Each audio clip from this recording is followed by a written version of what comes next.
question. Who is this for? Where do retailers go from here? Taz. I have a view here. I think where retailers are going is you know, pre-COVID, I think it was really about efficiency. It was about translating that speed into superior quality. And it was, you know, about low price, low cost, you know, those kinds of things.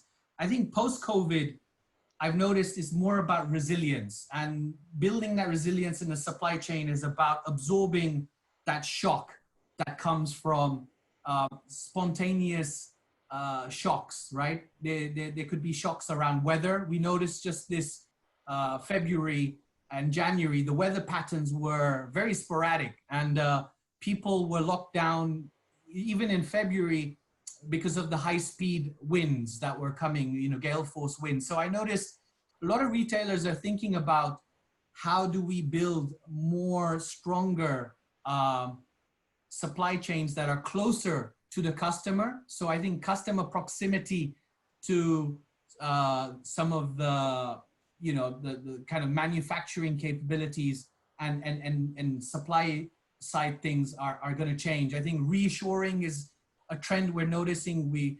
As the governments are becoming more nationalistic, as we see in America, there's more of a push towards bringing back some of the supply chain that went out to, say, Asia, to China, for example. So I think there's a whole redesigning of supply chain. There's a whole redesigning of the customer experience happening through the multiple channels, as we've noticed. I think there's you know, retailers are starting to think more about, you know, investing into technology more than before, especially around automation and into some of the kind of personalization side of the technology around digital and digitalization. So I think retailers from now need to think about the short term, medium term, long term. I think it's clear to me that definitely organizations out there have to balance all of these elements and create their contingencies in place for the short term, but really have to think about investing into a lot more stronger digital aspects of their business for the longer term.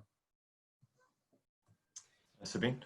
It might be interesting to see, you know, what happens to the supply chains. I mean, I'm obviously not a supply chain expert, but what we see from the convenience store sector is that many of these stores, in particular the independent ones, had immensely trouble with the supply. So the ACS, the Association of Convenience Store, did a survey sort of covering about 5,000 stores, and there almost 85% of people of these stores managers said they had a large or impact on their supply. And what's the reason behind that? So from what I learned is that the big manufacturing companies really had a preferential treatment towards the big retailers. So they left the independents and the smaller stores, you know, left them or basically sort of compromised the customer relationship. And that means, I think,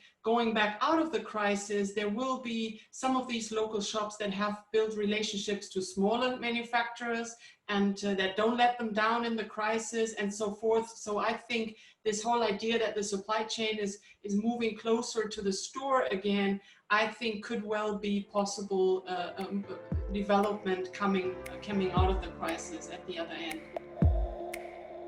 Thank you.